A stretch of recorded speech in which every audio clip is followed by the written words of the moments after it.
পরিস্থিতি তৈরি হচ্ছে। আমরা চাইলেও কিন্তু এখন প্রথম থেকে যে অ্যান্টিবায়োটিকগুলো আমরা ব্যবহার করি, যেমন সেগুলো কিন্তু আমরা এখন ব্যবহার করতে পারছি না। আর তারা জানেও না যে কখন কোন ওষুধ দিতে হবে, কখন কোন ওষুধ দিতে হবে না। তারা হয়তো বলতে পারে যে হ্যাঁ আমরা ওষুধ দিচ্ছি এই রোগের জন্য, ঠিক আছে, কিন্তু কখন কোন ওষুধ দিতে হবে না সেটা কিন্তু তারা বলতে পারবে না। এটা শুধুমাত্র আমরা মেডিকেল স্টুডেন্টরাই যারা এই যে MBBS চান্স পেয়েছি ভর্তি পরীক্ষার মাধ্যমে, শুধুমাত্র তারাই জানে, তারা কিন্তু জানে না।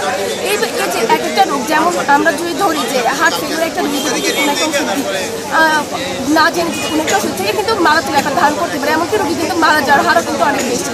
তো আমরা এই অপচিকিৎসা হাত থেকে আমাদের দেশের রোগীদেরকে বাঁচানোর জন্য, বিদেশমুখী হওয়া থেকে বাঁচানোর জন্য আমাদের আজকের এই পদক্ষেপ। আমরা আজকে এই সমবেত হয়েছি।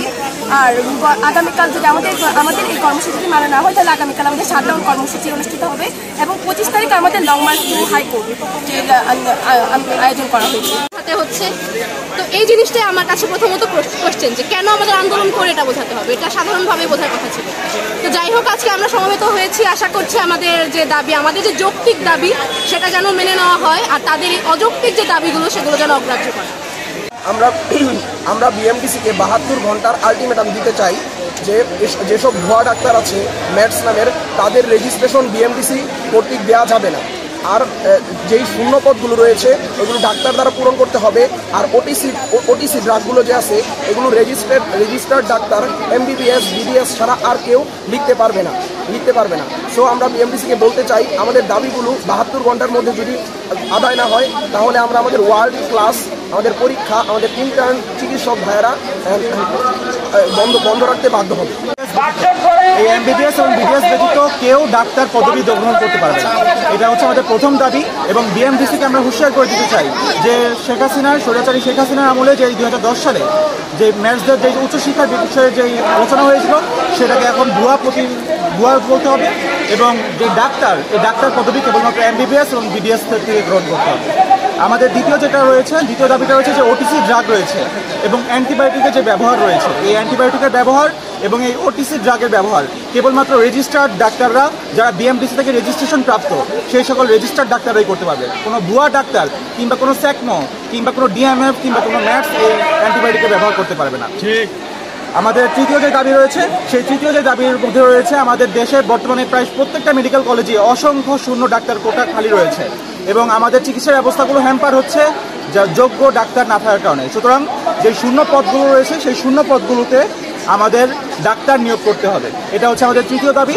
এবং চতুর্থ দাবি হচ্ছে সেটা হচ্ছে আমাদের যে ডাক্তারদের যে সুরক্ষা আইন রয়েছে সেই সুরক্ষা আইন নিশ্চিত করতে হবে বাংলাদেশের গভর্নমেন্টের পক্ষ থেকে, বাংলাদেশের সরকারের পক্ষ থেকে ডাক্তারদের যে সুরক্ষা আছে সেই সুরক্ষা নিশ্চিত করতে হবে। সর্বোপরি ম্যাটস এবং DMF এর যে অযৌক্তিক দাবি, সেই অযৌক্তিক দাবি যে হাইকোর্টে রিট করেছে সেই হাইকোর্টের রিট আগামী 72 ঘন্টার মধ্যে বাতিল করতে হবে। এই হচ্ছে আমাদের দাবি এবং এই দাবি নিয়ে আমরা লড়ে যাব এবং আমাদের ক্লাস, আমাদের ওয়ার্ড, হসপিটাল এই দাবি আদায় না হওয়া পর্যন্ত আমরা বয়কট করবো ইনশাআল্লাহ।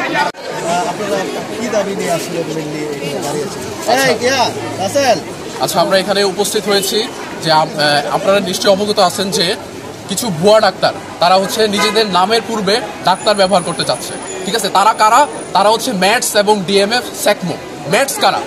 ম্যাটস হচ্ছে আপনার যারা SSC পাস করে, ক্লাস 10-টুনে পাস করে 2.5 GPA নিয়ে তারা হচ্ছে একটা কোর্স করে 3 বছর 3.5 বছর, সেই কোর্স করেই তারা হচ্ছে ডাক্তার হতে চায়।